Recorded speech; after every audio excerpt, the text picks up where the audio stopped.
Kayla back in another championship fight, of course. I know that's important, but the other week you did some questions on your Instagram, and you answered a question a lot of people were asking. Kayla Harrison is single. Oh my God. What does Kayla Harrison look forward to in a partner? This is going to be your opening question to me, you guys? Good Lord. You know, to be quite honest with you, I have had I've had not the best luck with partners in the past, and I've made some big mistakes when it comes to what I accept and what my boundaries are and what they aren't. And I've had a lot of learning to do, a lot of growing to do, and a lot of healing to do from that. So I would say that when I'm ready, you know, I want a partner who can meet me at my level. You know, one of my favorite quotes is, "May you find someone who speaks your language so you don't have to spend a lifetime." May you find someone who speaks your language so you don't have to spend a lifetime translating your soul, or something like that. And I really want someone who can meet me on my level, spiritually, maybe not financially, but work ethic, passion, and someone who wants to grow and grow together. You know, have you been talking to my therapist? Anyways, we got a fight to focus on, all right? Men come and go. Gold is forever. Kayla, so this is the last fight on your contract. So I want to know, how long are you planning on waiting after the fight before you really start, jumping into that free agent process? You know, that's for my manager to deal with. My job is to focus on October 27th, Taylor Guardado. She's no slouch. She's coming to take my head off, and I'm coming to do the same. I also got like a 3-year-old birthday party at a gymnastics place I got to get through, and all kinds of stuff. So I'm sure Ali will manage all of that. That's why he's the best in the business, and that's why I have people like him around me, so I don't have to worry about that stuff. My job is to win, and all of that stuff will work itself out. Kayla, what's with the whole slapping Dylan Daniels story that came out? What's that all about? Yeah, thank you for asking that, actually. I'd like to clear the air. Well, first of all, people have a tendency to run away with stories. I did not slap him. What happened was we were at a nightclub, and he and some of the people that I was with at the time were, I don't know, Twitter beefing. I don't know exactly. I don't like to get involved in drama, but the men were kind of starting to go at it, and there was about to be a fight breakout. So I just stepped in the middle because I was the female. There was a lot of prominent people who shouldn't be getting in fights, and I just kind of pulled on his hoodie and I said, "Hey, listen, like, you go over there in that corner." And then he went over in that corner, and we went to our booth, and everything was fine. So I did not assault Dylan Danis. I didn't slap him. I didn't punch him. I didn't knock him out. I didn't choke him. It just gets blown out of proportion. But I feel like I averted a crisis that night. So that's what a mom does. They just diffuse the situation. But thank you for bringing it up, because I saw someone tweeted about, like, Caleb slapped Dylan Danis or something. I'm like, I did not slap him. Kayla, you've talked a lot about your goal of trying to become a complete mixed martial artist. How close do you feel like you are to achieving that goal in terms of, and what does reaching that goal look like for you? Well, I do feel like I'm a martial artist now. I feel like I'm no longer a judo player in a cage. I feel like I'm well-rounded.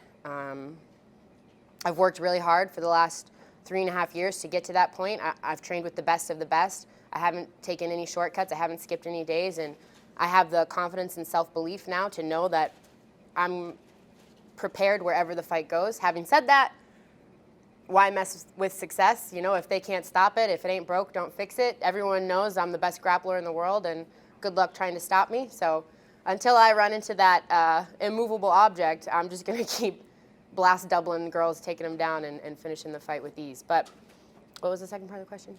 I guess, where do you feel like you're in that process, and what does reaching that goal look like for you? Yeah, I just feel like I'm getting there every day. I'm not where I want to be, but every day I get closer and closer. You know, that's part of my discipline. That's part of my drive. I'm not sure if I'll ever attain what I want to achieve. You know, that's the blessing and the curse of being obsessed with being great, you know. what is it? How do you quantify it? What is greatness? And I guess for me, inside of the cage, you know, I knew when I was done in judo. So when I get that feeling again in MMA, I'll know that I've achieved my goals. And outside of the cage, you know, I just want to live a life that makes a difference and has an impact, not just on me, but on anyone who comes across my path. So, go ahead. Go ahead.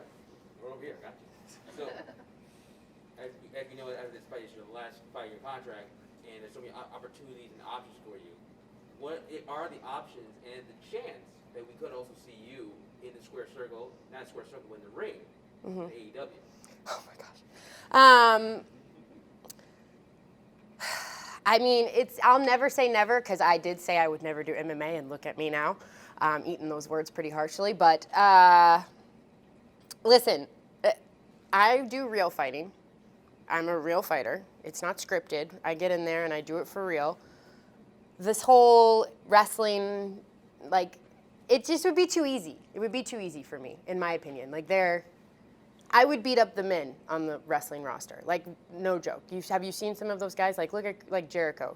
He's an old, washed up, has-been, long-haired bum. And I would eat him for breakfast. So it's too easy. Sounds like you're cutting a promo right now. I mean, it's not even a promo. This is how I really feel. This, like... Seems like a perfect match. Jericho don't want this, trust me. You know. Kayla, if I could ask you a non-TMZ question. Okay. The last time we talked, one of the things you talked about was the fact of your place in MMA with your legacy. Mm-hmm. And to me, part of that is the fact that you are main eventing basically the Super Bowl of MMA. So, like, what does that mean to you? I mean, it's an honor. It's an honor. It's a privilege. It's something, again, I feel like I've worked really hard for. You know, this isn't something that started when I started MMA even. This is something that started when I was 6 years old, watching the '96 Olympics, dreaming of being the best in the world, you know, all the way up until I was, 12 years old, and I started to train twice a day, and I woke up at 5 a.m., and then I was 14 years old, and I was a freshman in high school, and all my friends were eating pizza, and I was sitting there eating a plum and salad. And then when I was 18 years old and I won the Junior World Championships, and all of my friends went out because we were in a country where you could drink, and I didn't go out because I wanted to be the best in the world, and I had a dream and I had a vision and I had that drive. So all of what you're seeing right now, all of this, the main event, all of that attention, all of that pressure, all of those things, the free agency, all of it, that was a journey that began years ago that I've had a vision and a drive for, and I've earned. No one can ever take that away from me. I've earned that spot. I've earned being the main event. It's an honor and a privilege, but I earned it. Kayla, just to piggyback off of that, this, of course, being the Super Bowl of mixed martial arts. Usually at the end of the Super Bowl, the Super Bowl MVP, they'll say, I'm going to Disney World. What are you going I after? quite literally might go to Disney World because now I got 2 kids, so. So is that what you're going to be doing afterward, or are you just going to go back to being a mom? Well, I'll be a mom even when I'm in the cage, so that never leaves now. We're going to go home to Ohio actually for Thanksgiving because we have not been back to Ohio since Bob passed away. So we're going to go spend some time with my family up there, my grandparents. I'm probably going to go to Boston, see all my mass hole buddies because I haven't seen them in a long time either, and I miss them. We don't have any crazy plans. Like, we're pretty low-key. I might take them to Disney. Oh, God, am I going to do that alone? I'm a single mom. Do I want to do that? I don't know. Okay, well, you're going to corner POG for his next fight? I probably should. I should probably corner him. He needs my help. Are you kidding me? That guy, Kyoji doesn't even need a corner. That's how good he is. You know what I'm saying? Like, he's on a different level. Are you excited for that one, though? Sergio Pettis, I mean, trying to I'm get the belt back. pretty sure I'm going to jump on Dan's jet and go to that fight. Like, yeah, I'm just going to tell him, like, hey, save me a seat. I got to find a babysitter, though. I'm very excited for that fight. I think Kyoji is, not only is he an amazing human being and one of my good friends, but he's the hardest worker in the room, and he's the best guy in the room, which is something you don't see very often. Usually talent kind of takes it easy or whatever, rests on their laurels. Not Kyoji-san. He's the real deal. Kayla, He is the last samurai. Kayla, as we all know, this is the last fight on your your contract. So I wanted to ask you, why did you decide to go this route and test free agency? I'm sure PFL has probably reached out to you in re-signing, and so why free agency, and what are you looking to get out of it? It's not really something that I planned on or am planning on. It's just, I have a fight. My job is to go out there and instill my will and kill for the love of killing on October 27th. My manager, Ali, is the best in the business. It's his job to take care of all that stuff. And listen, I love the PFL. I'm very proud to be a part of the PFL. I believe in the format. I believe in the system. I believe in the tournament. They've been good to me. But business is business, and my job and my business is to go in there and beat people up. Everything else will work itself out. Yeah. Is that like a little exciting, a little stressful, or sort of No. the unknown of the future? No, I mean, one thing my judo coach, Big Jim, always said to me when I was young, I remember I was like 17 or 18, and I had like $10 in my bank account, and I was about to go to the Junior World Championships. Somebody was paying for me to get there, and I was crying to him like, I have no money, like, this is terrible, this is awful, I don't know what I'm gonna do. And he said, if you want money, win, and the money will come. And he's been right. Every time I've stopped focusing on the money, I've stopped thinking about that, I've stopped stressing about that. A month later, I won the Junior World Championships, and I didn't get $1 million, but I had a little bit of less stress in my life. So I'm just gonna go out there and win, kill for the love of killing, and then the rest of it, the money will come, the deal will come, PFL, wherever I'm gonna be, it's gonna be where I know is best for me. Thank you. You talked about, a fact that you talked about your vision changing, your goals changing, and you just brought up too, when you were 17, fear of I have nothing in my bank account. Till now, looking how much you have grown and everything that you've achieved in your life, just at this moment, what are you most proud of the life that you have gotten to this point for?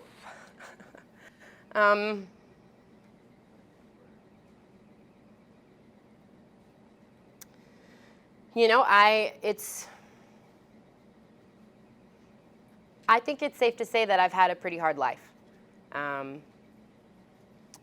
I've been at the lowest of lows, and I've also been at the highest of highs. And I've suffered things that you wouldn't wish on your worst enemy, and I've had people who've pulled me out of that darkness and that depth of despair. And if you had told me at 16, when I was suicidal and thinking about quitting judo and thinking about running away to New York to be a barista, I just wanted to be invisible. I just wanted to not exist anymore. If you had told me at 16 that this would be my life now, I would have laughed. I would have laughed at you and said you're crazy. But the thing that I'm most proud of is the person I've become. I'm someone that you can rely on. My kids can rely on me. My family can rely on me. My friends can count on me. I'm loyal. I'm honest. I'm giving. I'm caring. I'm passionate. I'm driven. And I wouldn't be the person I am today if I didn't go through all of that. We have time for one more question. Amanda Nunes fights Juliana Pena in December. I'll be going to that one too. Dan, just save my seat on the jet, buddy. Who wins that? Amanda, it's not even, I feel bad for Juliana, I really do. Will Amanda be in attendance on Wednesday? I don't know, I haven't asked her. Thank you for reminding me though, I have to send her an invitation to Emery's birthday party. I got one more. What's up with you, Jorge, about being the captain and all Oh my that goodness. going on? Free Jesus. Like, what's happening? Okay, you know how some people just have it and other people want it? Listen, there's a difference between listen, Jorge is amazing. George. I'm just kidding. I love him.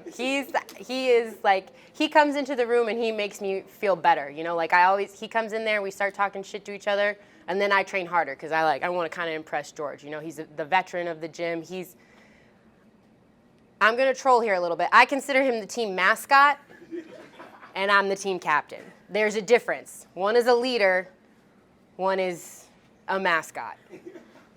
I'm just kidding. Love you, George. Kayla, one last one for me. I got a quote from Dana White that just came in about you saying, if I was her, I'd stay right where she is and keep picking off the people over there. I would stay there, keep fighting the type of women she's fighting there before I would come here and fight Amanda Nunes. That's for damn sure. Just kind of curious how you react to that.